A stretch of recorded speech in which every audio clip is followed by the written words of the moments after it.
lotion kwa ajili ya watu wote, wanawake na wanaume, na mafuta haya ni mafuta mazuri sana ambayo mtu yoyote atakayetumia ataenda kufanikiwa sana. Tofauti na kupaka na kung'aa, lakini mafuta haya yamebarikiwa.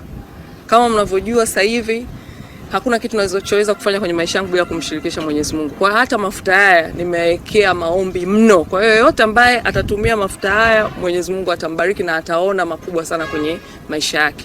Lakini kubwa zaidi, 10% kwenye mauzo ya mafuta haya yanaenda kuwasaidia mabinti wale ambao wana matatizo, ambao sisi tunawasaidia kwenye Friends of God Ministry.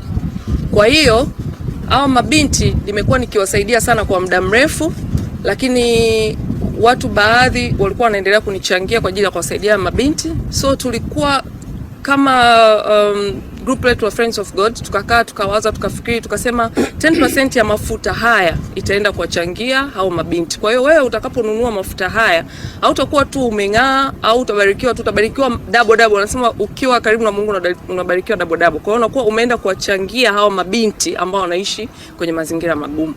Kwa hiyo sisi tuna product kama mnavyoziona ziko hapa. Tuna hii hapa brown lotion ambayo hii ni kwa ajili ya mtu mweusi, na tunayo hii hapa kwa ajili ya mtu mweupe.